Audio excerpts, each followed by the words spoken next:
was a shock to my system to first to come in and then see that it's a remastered trailer.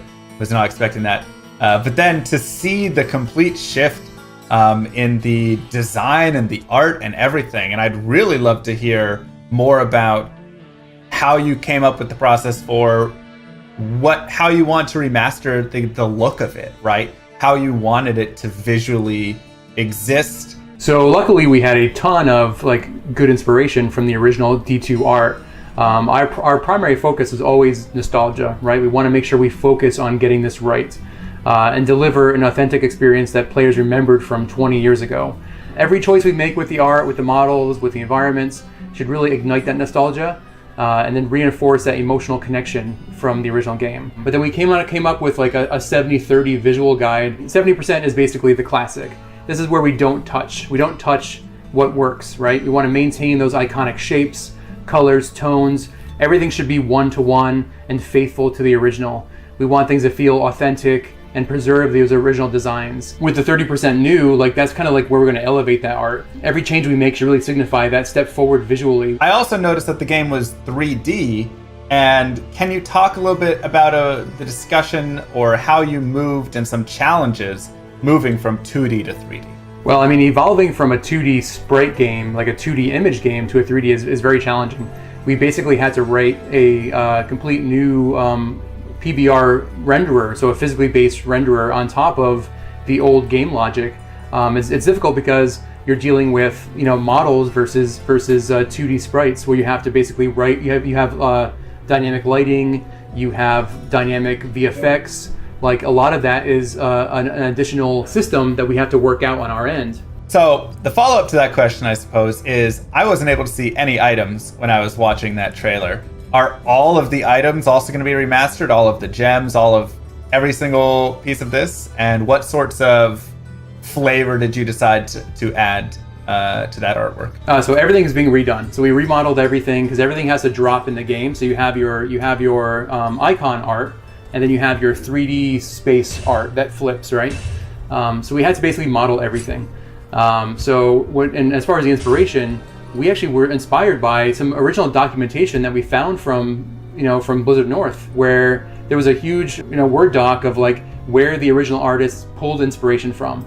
So a lot of that was very historical landmarks, locations, and very very much real world referencing. So that was kind of where we kind of pulled our inspiration as well. We wanted that functional design that the original art had. Everything felt like it was believable, and that detail really does help to give it some realistic context and makes you feel more immersed in the game. It makes you feel like you're part of this world when you can see every little buckle and strap. And it's funny because original SD, it was made in all 3D. So we actually came across a bunch of screenshots that were a different camera. It wasn't the isometric camera. It was either marketing art or something else, or maybe just exploration. But that makes me excited to go look around now and just explore all of the areas in the game, just to look at the new detailed art and see what was. Well, you see it now too, because also we have the one new feature for the art on the art side of things is a zoom camera. So it'll help you get in there and look at all the details. It was something that I really felt strongly that a lot of ARPGs that come out now all have a zoom feature. This will really get you up and close and personal with your armor, your weapons, everything, the runes. Legacy toggle feature where you can flip back between the old visuals of the game and our current visuals. It's not even just a simple art swap. It is really the old game running underneath, because like Chris was mentioning, our new art engine our graphics engine is running on top of the game, and is mimicking what is running underneath. It's still following all the same data and rules and timings of everything. So we are still being true to that 25 frames per second of what the game is underneath, but rendering it in a way that has more frames per second. Yeah, I'd love to hear more about that specifically, because when I go into Diablo 2, I'm thinking 25 FPS, and like you said, the game is built on that. My faster casting, my hit recovery, all of this stuff is built on 25 FPS. So how do you create a game that's 60 FPS? So all of the logic and how the game talks with the server and everything like that runs on that cycle, and that hasn't changed. So we still have benchmarks in all of our content, say for animations of when a hit frame occurs, how long it can recover, and all of that. That all matches exactly. Now it can run at a faster frame rate, and so modern games run on time, not frames. So we've done that, but all of the logic still runs on those same things. So you can wait for your breaks to occur. All of those things still happen at the exact same. And that was through no small effort, but it's super important, right? Because even if you can't see it right away, you feel it when it's different. We've done that on lots of areas. So for example, the original game only had so many sprites to render your rotation. So you'd have your character and they're rendered out at so many angles, and the monsters even less. But you could actually walk at greater directions, right? You have, I think it was 64 different squares around you that you would path to, and you'd have feet sliding. We've increased that, so now there's more granularity. Obviously it's 3D, your character can run straight, but underneath the hood, I mean, this is a game made back when the inspiration was tabletop games. And so the game is a grid, so it still respects that grid, right? Like on the controller will still allow you to move small amounts because you push the stick a little bit, but it's still, you're either in a run state or a walk state, stamina's still a thing, you're still on a grid. Like all of that logic, once again, is all being driven by the old game. That hasn't changed. Rob was mentioning animation. Animation is also like, it was very challenging because you only had a few of the frame counts basically to make that animation. So it wasn't like a modern game where you have tons of different keys to make it very fluid animation. But we had to really like maintain that timing, that pace. The posing was a big focus for us too. We wanted to get those iconic poses for each character, and then just align that silhouette. So continuing the talk of visuals, I want to talk about characters, cosmetics, how they look. Because I know something that I love with Diablo 2 is just putting on, a scale mail, putting on a full plate mail, putting on a sacred armor, and seeing the character like have the different change and all of that. But some things still don't like reflect over in the color of it or whatnot, right? Some do, some don't. Is there going to be changes there, or is it just enhancing all of those visuals and making them just look even cooler? So our goal was to basically be one-to-one with parity with the original game. So we built every piece of armor that was in the original game and is now in the remastered version. The only difference we did is with the icon items. So now we have a more connected visual with the icon and the item that drops in the game, where before you had different visuals. That's really the only thing we pushed on as far as modernization. Yeah, so like shields or weapons, a lot of the unique items that you find in the game had special kind of icon arts, right? And that is something we're actually going to be showing on your character in the new visuals. That definitely excites me. I think that's something a lot of people would love to see, a lance guard and have the cool stuff actually on their character there. It will be the same model you see on those icons. Are we going to see remastering of the cinematics in the game? Yes. Yes, we are. Yep, the entire full 28 minutes or whatever is going to be all remastered with new high fidelity art. It's going to look amazing, by the way. So will the sound in those also be remastered, and any other sound in the game be remastered? All of the audio has been remastered, as well as we've added additional surround sound features. There's more ambient, there's more effects going on. It's just a richer experience if you want to play with your, full setup. However, we have to use that measured hand as well with audio. There's just a lot of very, very iconic sounds that we really couldn't change, right? Like if you put a skull into your inventory, that pop noise, don't change my skull sound. Exactly, right? So there are certain things you're gonna, you'll hear. For like your footsteps running will have some variety. When the rain kicks in, it's going to have a lot more depth. When you go to the jungle, you'll hear a lot more life in those trees. But yeah, there's just some sounds we couldn't mess with, right? So speaking to maintaining and possibly changing, what are the pieces that did end up staying the same? Or if it's easier to explain the other way, what are the pieces that were really changed to bring this remaster to life? So at its core, we want it to still be the same. So right away, things like the balance, the monsters you see on the spawn rates, item drops, and things like that are the same. And what we're doing is trying to take any of the rough edges you see, compatibility issues, resolution issues, and obviously the art, improving the arts as well. All these kinds of things you come to know from a remaster, but still maintaining very much what the game is. So, and when it comes to the features we added, this is probably the biggest area where we scrutinize so much is this addition straying too much? You know, does it still create the same gameplay experience and other things like that? So things like a shared stash, we know people use mule characters, right? And so adding a shared stash we felt was the right choice when it we have a shared stash? We have a shared stash. Yeah. Oh, thank God.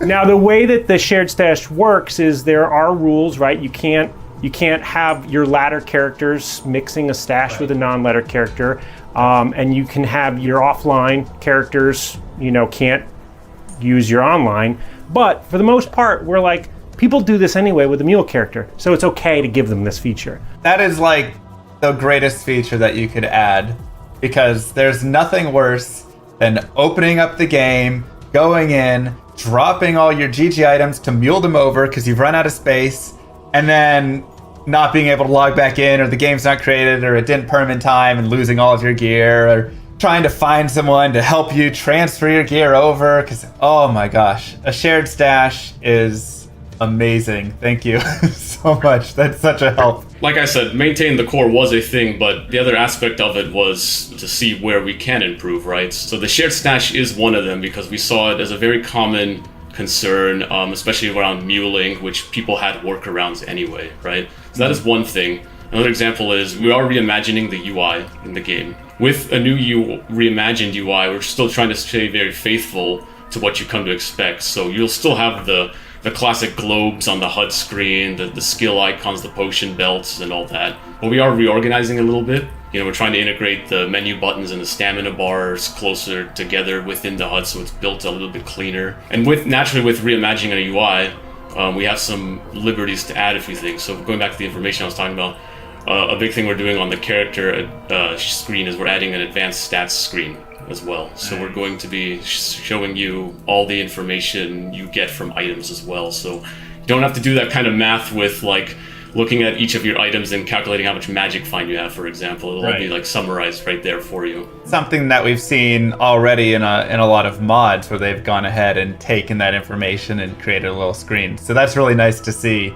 that you guys are implementing that as well. Because I don't think anybody like sitting down and counting up the magic find of every specific item, and all of their charms and all of everything to figure out what is the number, how much do I have. We've also added auto gold, so you can opt in. It is a feature you can turn off, which is one of the things we have to be careful of. A handful of other things where we're like, if you want this, you can turn it on, but you can also keep it off. Like, for example, there's still an inventory grid, there's still inventory Tetris. That's core to what Diablo 2 is, right? Taking that away, it starts to become something different. And I love that. I think that's the perfect way to really introduce it, because you're gonna have that split in the community. You're gonna have half the people who say, just give me auto gold. It's 2020.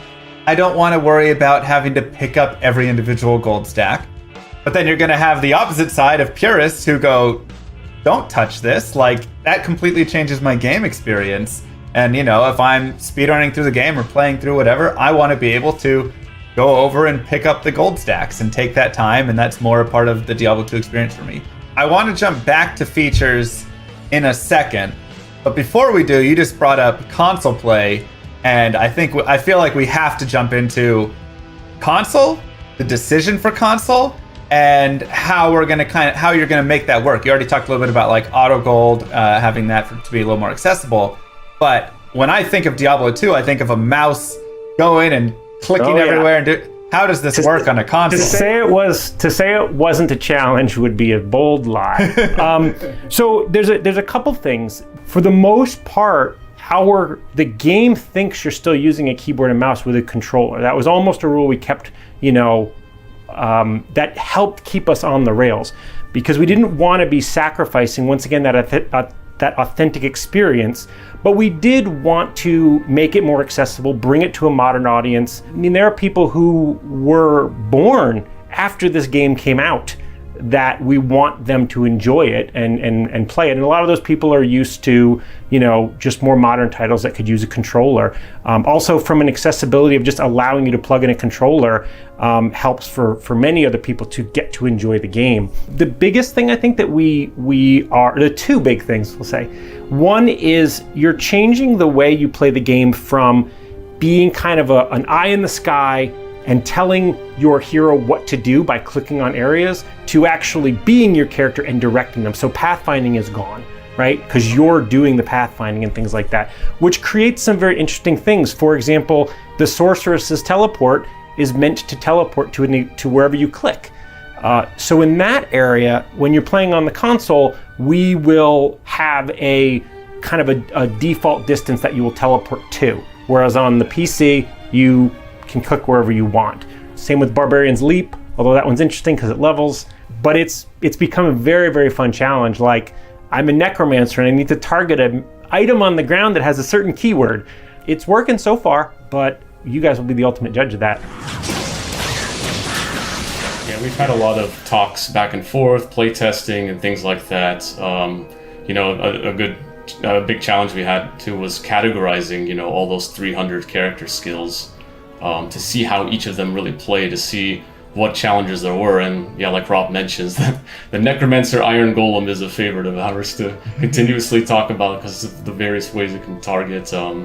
Also, like a Sorcerer's Telekinesis is another example. Watching the trailer, we see the assassin and druid at the campfire. We see a druid casting tornado. I have to ask though, even still, this includes Lord of Destruction, right? This is going to be a full encompassing remaster and not just classic or just a piece? That's correct. Yeah, we are going to be including both the base Diablo 2 and the expansion Lord of Destruction as well. And we're even keeping the mode of playing non-expansion character as well, right? So you could still play a classic barbarian, for example, and things like that. Okay, awesome. Because that was something I was also going to ask was, will there be classic mode? Because once again, when you go to the purist, you always have the people that go back all the way and they're like, classic is pure and that's it, and I won't play anything else. Yeah, it was very much a mode we wanted to keep. Even based on popularity, it might not be as much, but it's still a part of the game, and it still leads to interesting ways of playing too, right? A lot of it's even data driven too, so like a lot of the reasons to keep it were pretty clear to us. Like, let's make sure we're not taking something away from this remaster. I'd love to go ahead and start talking about some of the other features, or continue talking about some of the other features that you had mentioned before, because hearing each of these already has gotten me so excited for this game. And so what are some other little things that you felt could be changed, wouldn't change the whole flow of the game, but just improve it a little bit? One thing we're looking into is making it easier to interact with your stash. So having quick keys to move to your stash is one thing versus like dragging the mouse to every time you want to move something to your stash. Other things we're looking at as well are like an item comparison tooltip. So in case you're looking at some other item, you can hold shift or whatever controller button is mapped, and then you can see what equipped items you have just for quick glances, things like that. The item comparison is a great example of us adding it, but added it with a measured hand. So we don't suggest any gear for anybody. The gear in Diablo 2 is so quirky and different, and every class can use everything, that us recommending things like that actually was more confusing to people. So you hold shift and it's like, here's what you got equipped, here's what it is. I think that's the great way to do it with Diablo 2, because I agree. I mean, I think that's one of the best parts about Diablo 2. The items are so fantastic, so unique in their own design, that it would be near impossible to have a tooltip that could actually recommend one or the other, because it's all so unique to every situation and character and skill build and everything.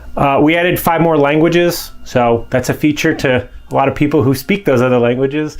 The whole front end is pretty much modernized now, so your character is much bigger front and center right in the beginning, and you'll have a backdrop of whatever act you're in, so that's all been streamlined. You can still, play online or offline, but that flow has been improved. So what are your favorite changes that each of you have within the game so far? There's a lot of fun. It's fun to see a lot of the art come to life with our new visuals. So for me, one of the things I've been waiting for since first starting on this game was to see that character creation campfire scene come to life in our new arts. And I'm really happy to see how far it's progressed, and I love seeing that. It's just such an iconic moment. It's the first thing you really see in the game before you get started. And it's amazing. Can I see all the art? No, I'm just kidding. So we added, like Rob mentioned, we added an act-specific screen in the front end, and it's basically this large screen where we have like a diorama of each act, and it's amazing to see because it feels like you're really there. Like you can see the detail, you can see every aspect of the scene, and it just has that very immersive feeling to it. So that's probably my favorite part. I think mine is a little bit more squishy. I think our game has gotten a little scarier. I think that there are certain areas in the game where just the way that the 3D lighting is and the way the sound is, and I play it on a big screen TV sometimes, and just it feels scarier. It feels creepier, a little more claustrophobic in certain areas. That's not just one feature. There's a lot of things going on there, but I think it's really, really cool. I would like to hope that had the original creators had the tools we have today, it's the experience they would have wanted to make. Yeah, I think the lighting really helps with that too, because we're a 3D game. That's one of the biggest differences between the original games. So what the game had before with the sprites, with 3D models built into sprites, was not a true real-time lighting system. So because we're pushing that with a 3D graphics engine running on top of the game and getting actual 3D lighting inside of those kinds of caverns and corridors makes for a very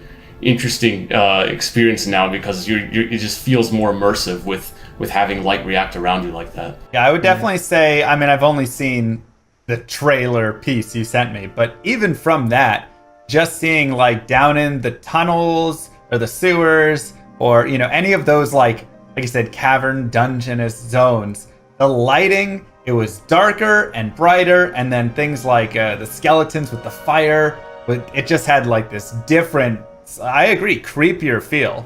So I haven't seen much more or anything more than you guys showed me, but there was definitely a different feel to the game, and I loved the fire the most. I think just watching the sorceress meteor was gorgeous.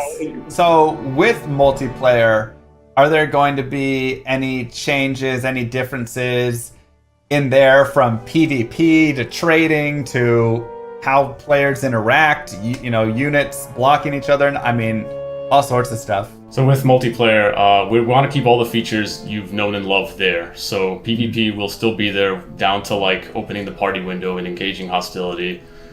Trading is still going to function the same as you know. You can go into games, trade items, or talk in chat channels and things like that. Areas of improvement, though, like I said, going back to my mentioning of reimagining a lot of the UI, improvements to the battlement lobby. So we're trying to look at some things like improving how you browse server games.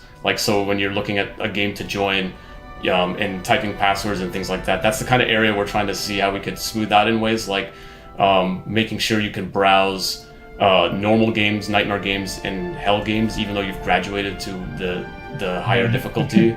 I'm sure you've known that. There's nothing worse than accidentally killing Bale in Nightmare when you're trying to do Nightmare Bale runs, and you're like, I can't find any of the games anymore for Nightmare Bale runs. But you can if you log into a separate character. Right, you go to a separate character and then look at it. That was kind of our logic, right? Since there are workarounds there, that made it easier for us to make the decision of allowing some of those things.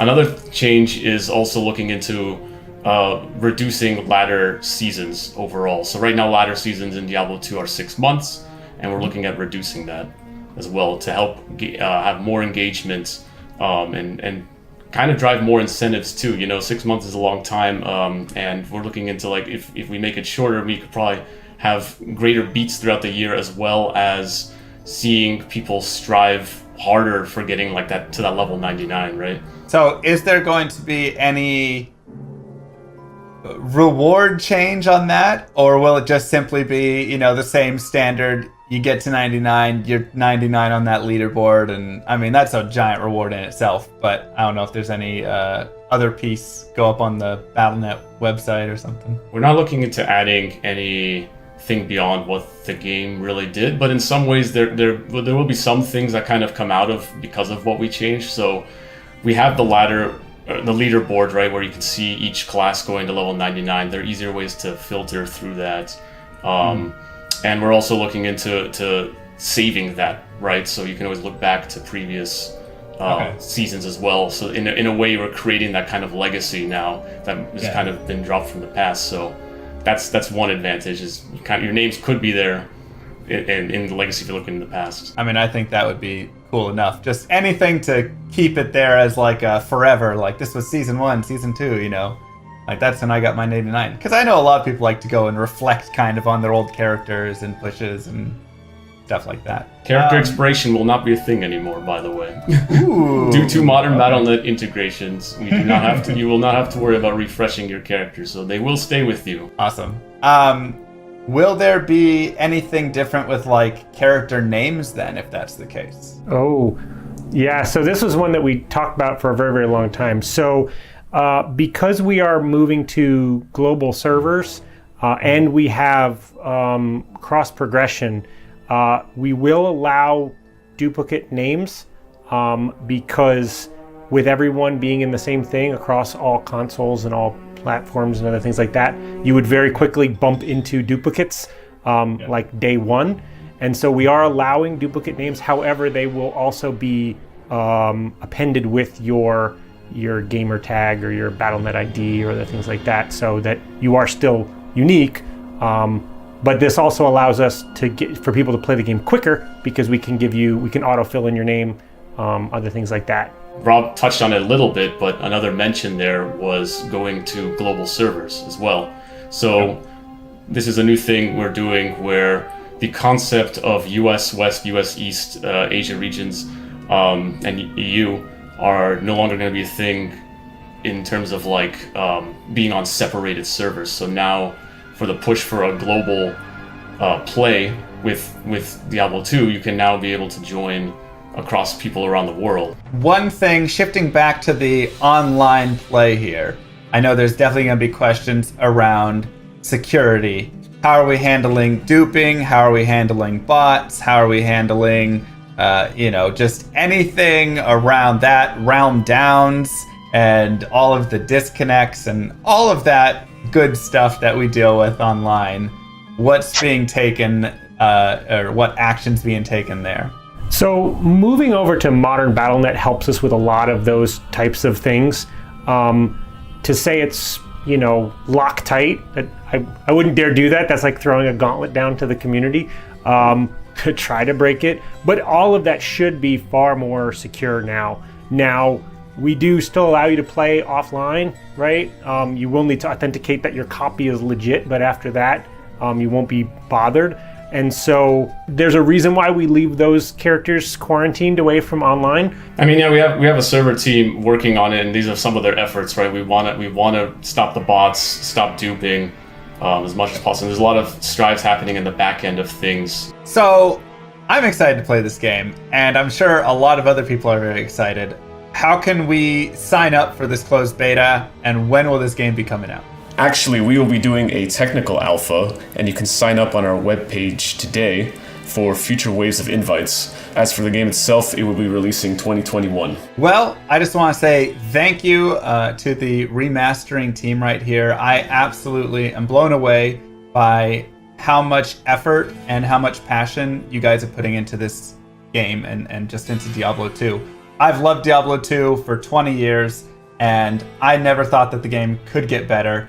But I think you guys are respecting the integrity while upgrading and adding and improving, and I think this is going to overall just better the game. So thank you guys so much. I appreciate you having me on and for all of the hard work you've done. Awesome, thank you. I mean, your praise means the world to us. I mean, you and people like you who keep the game going for 20 years. Like, that's, if you guys didn't do that, this might not be happening, right? We see the passion in what you do, in what your colleagues do. Like, so thank you even more. And thanks for coming to do this. This was fun.